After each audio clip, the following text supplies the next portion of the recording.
नमस्कार दोस्तों, विकास एनालिसिस में आप सभी का स्वागत है। और दोस्तों, आज की इस वीडियो में हम बाल विकास में उत्तर बाल्यावस्था में शिक्षा के स्वरूप के बारे में पढ़ेंगे।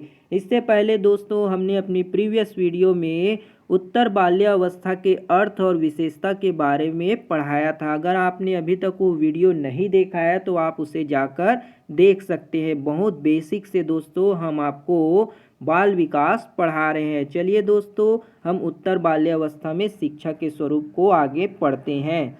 उत्तर बाल्यावस्था को प्रारंभिक विद्यालय की आयु भी कहा जाता है। इस अवस्था में बच्चे किसी न किसी विद्यालय में क्या करते हैं, प्रवेश लेते हैं। वहाँ पर विशेष रूप से शिक्षा के स्वरूप पर ध्यान देने की आवश्यकता होती है। उत्तर बाल्यावस्था में शिक्षा के स्वरूप को निम्न बिंदुओं के माध्यम से हम स्पष्ट कर सकते हैं। जैसे पहला है भाषाई ज्ञान का विकास। भाषा का ज्ञान किस तरह से हम विकास कर सकते हैं। इस अवस्था में बच्चों में मातृभाषा का विकास हो चुका होता है। जब बच्चे एडमिशन लेते हैं तो उसमें मातृभाषा का विकास जो है हो चुका होता है। विद्यालय में मातृभाषा को सुदृढ़ करने की आवश्यकता होती है। विद्यालय में जो मातृभाषा होती है उसको हमें और अच्छे से सुदृढ़ करने की आवश्यकता होती है। ऐसे विद्यालय जहाँ शिक्षा का माध्यम मातृभाषा से भिन्न कोई दूसरी भाषा हो तो वहाँ पर अन्य भाषा के विकास पर बल दिया जाना चाहिए। अन्य भाषा के विकास पर क्या करना है, हमें बल देना चाहिए। भाषाई विकास के लिए यह अवस्था महत्वपूर्ण है। अतः विद्यालय को भाषा के विकास के लिए पर्याप्त अवसर प्रदान किए जाने चाहिए। अगला जो विशेषता है दोस्तों, प्रेम एवं सहानुभूति पर आधारित शिक्षा। प्रत्येक बच्चे में प्रेम एवं सहानुभूति पर आधारित शिक्षा चाहते हैं। शिक्षक के द्वारा कठोर अनुशासनात्मक वातावरण के बजाय प्रेम एवं सहानुभूति पूर्वक शिक्षा प्रदान करनी चाहिए, जिससे बच्चे आसानी से सीख सके। अगली जो विशेषता है जिज्ञासा की संतुष्टि। इस अवस्था में बच्चे की जिज्ञासा की संतुष्टि की अवश्य की जानी चाहिए। अर्थात बच्चों में जो भी प्रश्न के भाव उठ रहे हैं उन्हें शांत करना चाहिए। शिक्षक के द्वारा तार्किक ढंग से बच्चे की जिज्ञासा का समाधान किया जाना चाहिए। जिज्ञासा की संतुष्टि के लिए विभिन्न प्रकार के उदाहरण, चित्र, प्रयोगों का प्रयोग किया जाना चाहिए, जिससे बच्चों की जिज्ञासा संतुष्ट की जा सके। अगला जो है सामूहिक खेलों को महत्व देना। इस अवस्था में सामूहिक खेल में बच्चों अधिक रुचि लेते हैं। जो बच्चे होते हैं वो सामूहिक खेल में ज़्यादा रुचि लेते हैं। अतः विद्यालय में व्यक्तिगत खेलों के स्थान पर सामूहिक खेल को महत्व देना चाहिए। साथ ही उन्हें खेलने का भी अवसर प्रदान किया जाना चाहिए। अगली जो विशेषता है भ्रमण इत्यादि की व्यवस्था। अर्थात इस अवस्था में भ्रमण में बच्चों की रुचि अधिक होती है, अर्थात उन्हें घुमाना फिराना चाहिए। अतः विद्यालय के द्वारा पर्याप्त मात्रा में भ्रमण की व्यवस्था की जानी चाहिए। बच्चों को यथासंभव आसपास के बगीचे, चिड़ियाघर, खेल के मैदान इत्यादि में ले जाना चाहिए, जिससे उनका विकास हो सके और अपने आसपास की चीज़ों को देखकर बच्चे उन्हें सीख पाए। अगली जो विशेषता है क्रिया आधारित शिक्षण। इस अवस्था में बच्चे अधिक क्रियाशील होते हैं, इसलिए कहा जाता है कि इस अवस्था में बच्चों के पैर में पहिए लगे होते हैं। अर्थात बच्चों के पैर में पहिए किस अवस्था में लगे होते हैं, तो उत्तर बाल्यावस्था में बच्चों के पैर में पहिए लगे होते हैं। अर्थात बच्चों को एक स्थान में बैठाकर व्याख्यान प्रदान करने की बजाय उन्हें विभिन्न प्रकार की गतिविधि करने की अवसर प्रदान किए जाने चाहिए। अगली जो विशेषता है नैतिक शिक्षा पर बल देना। अर्थात इस अवस्था में बच्चों के नैतिक गुणों का विकास प्रारंभ हो जाता है। अतः शिक्षा के द्वारा नैतिक मूल्यों से युक्त कहानी, प्रसंग, नाटक, पाठ, उदाहरणों आदि का प्रयोग किया जाना चाहिए। नैतिक रूप से बच्चों को मूल्यवान बनाना आवश्यक होता है। अगली जो विशेषता है, सामाजिक गुणों का विकास होना। सामाजिकता इस अवस्था की प्रमुख विशेषता है। बच्चे समूह से जुड़कर समूह की भावना का सम्मान करते हैं। शिक्षक के माध्यम से समूह के नियमों से अवगत कराया जाना चाहिए।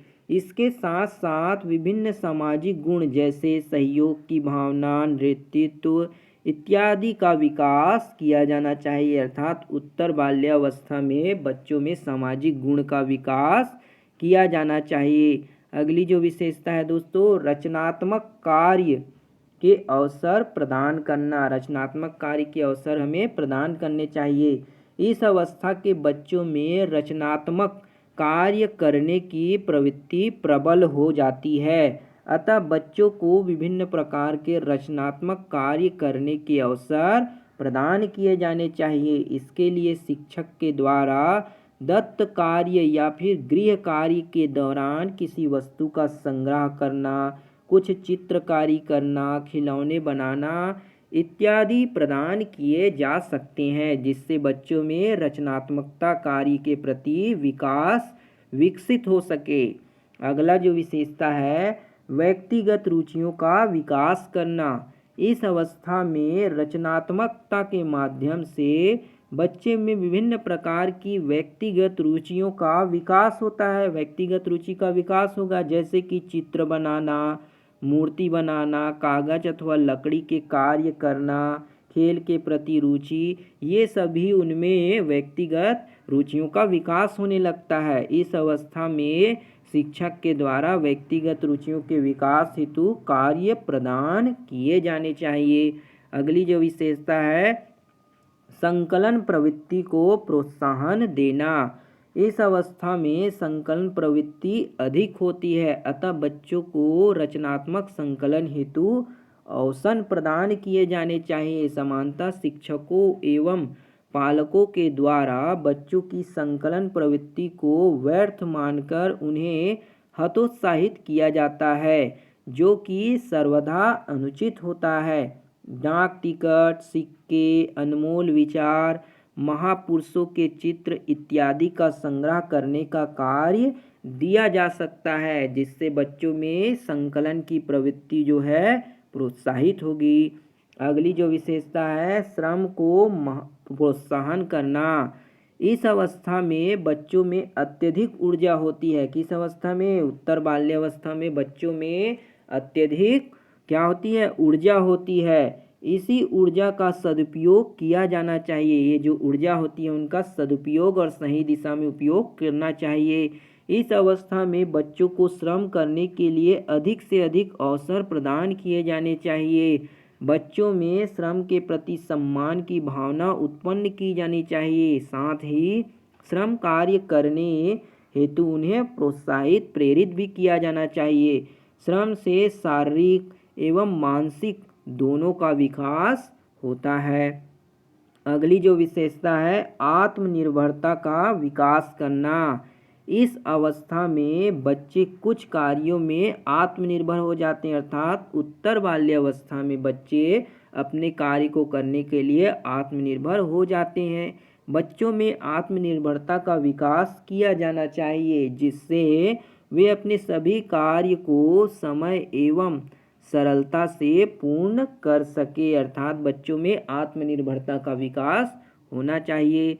अगली जो विशेषता है, दैनिक जीवन में उपयोग विषयों का शिक्षण। दैनिक जीवन में जो उपयोगी विषय हैं उनके बारे में छात्रों को शिक्षण देना। विद्यालय पाठ्यचर्या में दैनिक जीवन में उपयोगी विषयों एवं प्रकरणों का अध्ययन कराया जाना चाहिए। अर्थात दैनिक जीवन में जो जो हमारे उपयोगी होते हैं उनसे रिलेट करके बच्चों को शिक्षा दी जानी चाहिए। वर्तमान पाठ्यचर्या में हमारे सहयोगी, आवागमन के साधन, पौधे, विभिन्न अनाज, अच्छी आदतें इत्यादि को शामिल किया जाना चाहिए। उत्तर बाल्यावस्था में बच्चों के विकास की महत्वपूर्ण अवस्था होती है। उत्तर बाल्यावस्था बच्चों के विकास की सबसे महत्वपूर्ण अवस्था है। इस अवस्था में पालक एवं शिक्षक को महत्वपूर्ण भूमिका निभानी आवश्यक होती है। बच्चों की शिक्षा व्यवस्था में बालक के मनोविज्ञान का ध्यान रखना आवश्यक हो जाता है। बच्चों के जो मनोविज्ञान होते हैं उनका ध्यान रखना बहुत ही जरूरी होता है। तो ये थी दोस्तों आपके उत्तर बाल्यावस्था में शिक्षा के स्वरूप, जिसे हमने बहुत ही साधारण से छोटी सी वीडियो में समझ लिया। अब आगे जो है दोस्तों हम किशोरावस्था के बारे में पढ़ेंगे। तो दोस्तों अगर आपको ये वीडियो पसंद आया हो तो वीडियो को लाइक ज़रूर कीजिएगा, शेयर, सपोर्ट और सब्सक्राइब जरूर कीजिएगा। मिलते हैं दोस्तों अगली वीडियो में, तब तक के लिए जय हिंद, वंदे मातरम।